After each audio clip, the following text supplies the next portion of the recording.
श्रीराम जय राम जय जय राम. श्रीराम जय राम जय जय राम. 29 जुलै. मला कुणाचे दुःख पाहवत नाही. पुष्कळ मंडळी यावीत, आलेल्याला खायला घालावे आणि भगवंताचे नाम घ्यावे. या 3 गोष्टी मला फार आवडतात. त्या जो करील त्याच्या हयातीत त्याला कधीही कमी पडणार नाही. जो माझ्या स्मरणात प्रपंच करतो त्याच्या प्रपंचात मी आहे. माझ्या माणसाने प्रपंचात हेळसांड केलेली मला आवडायची नाही.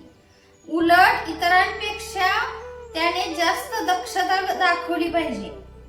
कमी आहे त्याची काळजी न करता, जास्त असेल तर त्याच्याविषयी ममत्व न ठेवता जो येईल तसा खर्च करतो तो मनुष्य ते सर्व मला देतो.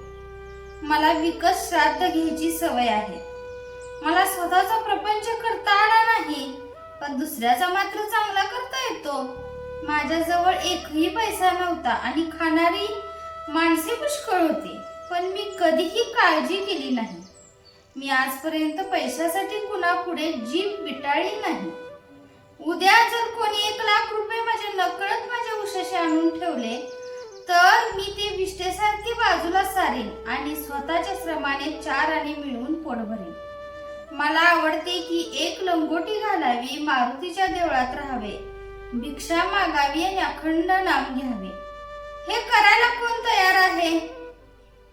मी आपला नामाचा हट्ट कधी सोडला नाही. मी जरी जास्त गरिबांचाच आहे तरी मला प्रपंचात कधी दैन्यपणा आवडत नाही. दुसऱ्याकरता निस्वार्थीपणाने भीक मागण्याची मला कधीच लाज वाटली नाही. व्यवहार दृष्ट्या माझ्यामध्ये एकच दोष आहे की मला कुणाचे दुःख पाहवत नाही. माझ्यामध्ये प्रेमाशिवाय दुसरे काही सापडायचे नाही. माझ्यातले प्रेम काढले तर मग मी नाहीच. मला फक्त आईच्याच प्रेमाची कल्पना आहे. माझ्याकडे येणाऱ्या माणसाला माहेरी आल्याप्रमाणे वाटले पाहिजे. तो परत जाताना त्याच्या डोळ्यात पाणी आले पाहिजे. दुसऱ्याला आपला आधार वाटला पाहिजे. मी असून काहीच होत नाही. ज्या गोष्टी घडायच्या त्या घडतच असतात, पण आपण असण्यात एक आधार आहे असे इतरांना वाटावे. माझे आता किती दिवस आहेत कुणास ठाऊक. मी पुढे असो वा नसो, जे मी सुरुवातीला सांगितले तेच मी शेवटीही सांगतो. तुम्ही कसेही असा, पण भगवंताच्या नामाला सोडू नका. रामरायाने तुम्हा सर्वांवर कृपा करावी ही माझी त्याला प्रार्थना आहे. तुम्ही माझ्यासाठी इतके आपलेपणाने कष्ट करता याची जाणीव मला आहे. या कष्टांचा मोबदला रामरायास तुम्हाला देईल.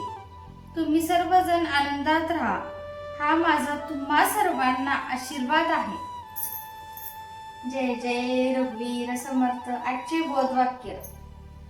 माझा असा अनुभव आहे की जो मनुष्य आपले आहे ते रामाला देतो त्याला राम पुरवतो.